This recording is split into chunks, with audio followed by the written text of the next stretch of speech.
Hello बच्चों, let's see this question is triangular plates is shown f force f is equal to 4i cap minus 3 j cap is applied 8 point p, the torque 8 point p with respect to point o and q are clear. सो आपको यहाँ बताना बच्चों कि जो x और y के respect में यहाँ पे हमें वो टॉर्क की वैल्यू निकालनी है. ठीक है, कौन से p o पॉइंट के अक्रॉस और q पॉइंट के अक्रॉस. ठीक है. सो यहाँ यदि हम सबसे पहले बात करें कि ये मेरे पास इसका परपेंडिकुलर, सबसे पहले हम कोऑर्डिनेट चेक करते हैं इसके.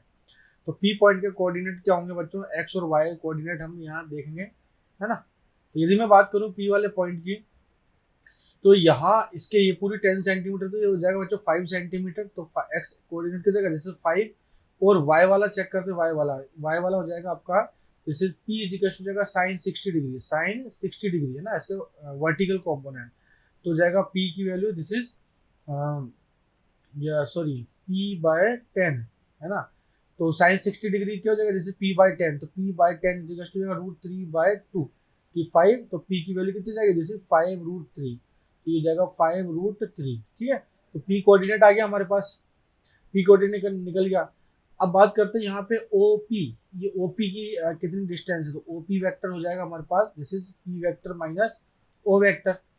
तो p वेक्टर कितना दे रखा है, p वेक्टर है हमारे पास, मतलब ये दिस इज 5i कैप है ना, 5i cap plus 5√3j cap. तो o क्या है बच्चों, ओरिजिन है यहाँ से, तो 0 0 पे बिलोंग करेगा. तो -0 -0 i cap minus 0j cap. तो हो जाएगा 5i cap plus 5√3j cap. तो ये हो जाएगा हमारे पास OP वेक्टर. ठीक है. फिर इसके बाद हम बात करते हैं पी क्यू वेक्टर की. तो पी क्यू वेक्टर जो होगा, पी क्यू वेक्टर हो जाएगा जैसे P vector minus Q vector.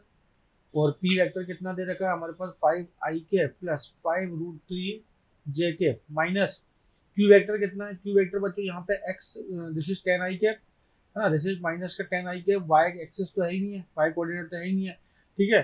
तो 5i cap minus 10i cap, जैसे माइनस का 5i cap plus 5√3j cap. तो ये हो जाएगा जैसे पी क्यू वेक्टर.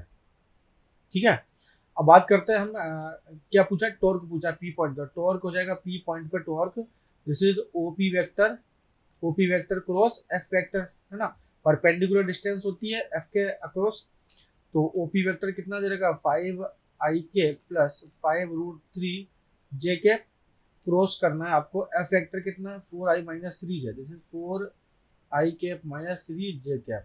तो बच्चों यहाँ पे टो पी वेक्टर की जो वैल्यू आएगी 5i. तो यहाँ पे डिटर्मिनेंट मेथड से हम यूज करेंगे 5 -12. तो ये जो आएगा बच्चों हमारे पास, ठीक है, तो ये हो जाएगा हमारे पास माइनस का 15. हमने जब कैलकुलेट किया था 5 -20 -15 -20√3 है ना, -15i के -20√3j कैप, सॉरी के कैप के अक्रॉस आएगा. के कैप कैसे, देखो यहाँ पे यदि 5i कैप और -3j कैप करूँ तो -12 का के कैप आएगा, माइनस का 12 के कैप है ना.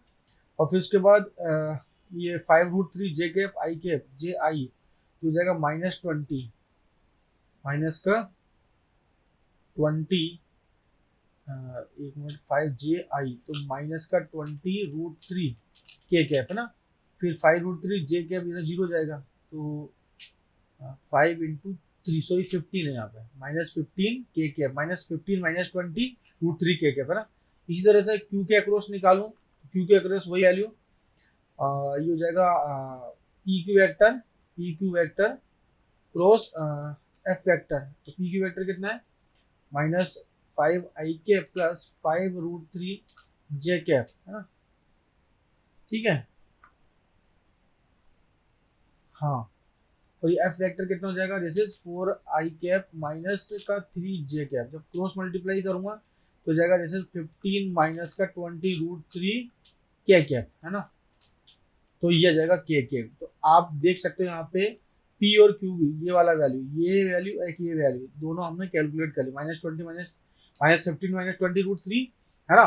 दूसरा है 15 -20√3 -15 माइनस ये. तो ऑप्शन नंबर कौन सा है, option number D is over correct answer. So I hope you understand this question. So best of luck बच्चों.